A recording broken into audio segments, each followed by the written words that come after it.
बरकात। सिद्दीक फारूक उस्मान ও হায়দার চারজন সাহাবা সবচেয়ে বেহতর। সিদ্দীক ফারুক উসমান ও হায়দার চারজন সাহাবা সবচেয়ে বেহতর। তাদের দিলে আছে আল্লাহর পয়গম্বর। নারে তাকবীর আল্লাহু আকবার, নারে রিসালাত ইয়া রাসূলুল্লাহ।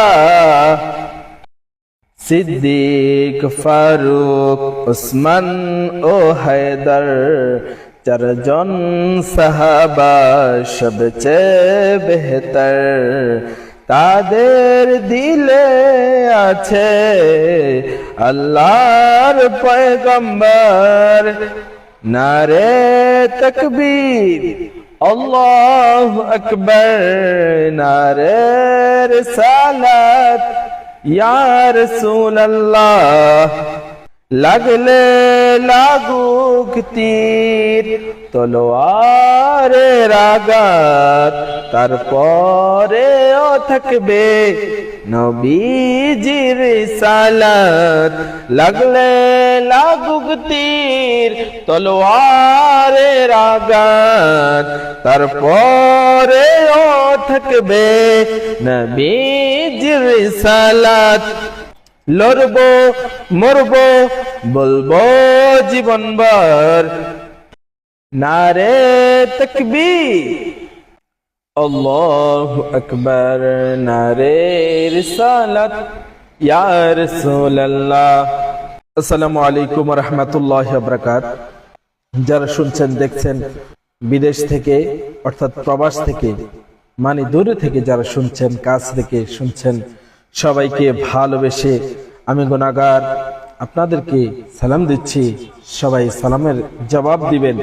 ইসলামের প্রতি, ইসলামের চিহ্ন, যেই সালামের প্রচলন আমার আল্লাহ নিজেই করেছেন এবং তার পেয়ারা হাবিবকে শিক্ষা দিয়েছেন। আমার পেয়ারা নবী হযরত মুহাম্মদ সাল্লাল্লাহু আলাইহি সাল্লাম সাহাবাদেরকে সালাম দিয়েছেন, ছোট বড় সবাইকে সালাম দিয়েছেন। এমনকি ছোটদেরকে দেখলে, মানে শিশুদেরকে দেখলে সালাম দিতেন, যাতে শিশুদেরকে সালামের প্রচলন, সালামের শিক্ষা দিতে পারে। এই কথা রেখে আজকের মহতী অনুষ্ঠান এখানেই শুরু করছি। আজকে কিছু বলবো নারীদের অধিকার অর্থাৎ নারীদের সম্মান। ইসলাম ধর্মে নারীদের কেমন সম্মান দিয়েছে। আর বলতে চাই, এই রবিউল সানি মাসে ইন্তেকাল করেছেন ইসলামের প্রথম খলিফা, যিনি আমার নবীর হিজরতের সাথী ছিলেন। যেই দিন আমার নবী হিজরতে গিয়েছেন, বন্ধুরা রে বন্ধুরা রে, আবু বকর একদিন ঘুমায় না, 2 দিন ঘুমায় না, 3 দিন ঘুমায় না। দেখতে দেখতে 10 দিন, 20 দিন, 30 দিন চলে গেল। কেউ বলেছেন 1 মাস, 2 মাস, 3 মাস, 4 মাস, 5 মাস, 6 মাস আবু বকর ঘুম যেতে পারেন নাই। কারণ যদি নবী এসে যায় আর দু জাহানের বাদশা নবীকে যদি আমি দাঁড়িয়ে রাখি, আমি আল্লাহ রাব্বুল আলামিনের কাছে কি জবাব দেব, কি উত্তর দেব? স্বয়ং রব্বুল আলামিন, যিনি আমার খালিক, যিনি আমার মালিক, ওই রব্বুল আলামিনের কাছে আমি কি জবাব দেব? যেহেতু আমার নবী হিজরতের কথা বলেছেন, আজকে থেকে আমি আবু বকর রাদিয়াল্লাহু তাআলা আনহু আর ঘুমাবো না। বন্ধুরা রে, আমরা একদিন ঘুম মেরে, 2 দিন ঘুম মেরে, 3 দিন ঘুম মেরে বেহুশ হয়ে যায়। যেখানে আমার আল্লাহর প্রেম সাগরে ডুব দিয়ে, আমার নবীর প্রেম সাগরে ডুব দিয়ে আবু বকর 6 মাস ঘুমাই না। উচ্চ আওয়াজ দিয়ে বলি সুবহানাল্লাহ। বন্ধুরা রে, আবু বকর এমন সাহাবী ছিলেন যার শানে আমার নবী বলেছিলেন, আমার আবু বকর হলো এমন একজন সাহাবী যাকে আল্লাহ পাক ভালোবাসেন। আমরা এই ঘটনা জানি। একদিন নবীজির সহধর্মিনী হযরত আয়েশা রাদিয়াল্লাহু তাআলা আনহা আমার নবীকে জিজ্ঞেস করলেন, ওগো প্রিয় স্বামী, ও দো জাহানের বাদশা নবী, আকাশে যে তারকা দেখা যায়, এই তারকার সমান কোন নেকি রয়েছে কিনা? আমার নবী বলে, হে আয়েশা রাদিয়াল্লাহু তাআলা আনহা, আছে আছে আছে আছে। আয়েশা উত্তর দিলেন, কে কে কে? আমার নবী দো জাহানের বাদশা নবী বলে দিলেন, ও আয়েশা, ইসলামের দ্বিতীয় খলিফা হযরত ওমর রাদিয়াল্লাহু তাআলা আনহু। আওয়াজ দিয়ে বলি সুবহানাল্লাহ। আমার নবীর সাহাবী হযরত ওমর রাদিয়াল্লাহু তাআলা আনহুর কথা যখন বললেন, হযরত আয়েশা রাদিয়াল্লাহু তাআলা আনহা একটু মন খারাপ করলেন। আমার নবী আয়েশাকে ডেকে বলে, ও আয়েশা, তুমি কি জানোনি, তুমি কি জানোনি ও আয়েশা,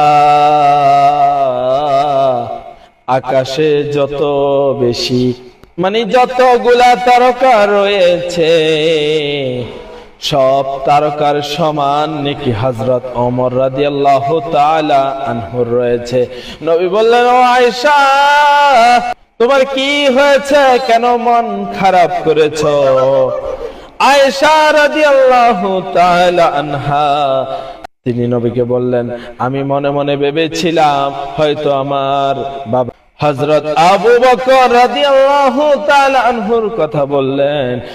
আমার নবী হযরত মুহাম্মদ মুস্তাফা সাল্লাল্লাহু আলাইহি ওয়াসাল্লাম বললেন, ও আয়েশা রাদিয়াল্লাহু তাআলা আনহা, আবু বকর এমন সাহাবী ছিল যিনি তার সবকিছু আল্লাহর জন্য বিলিয়ে দিয়েছে।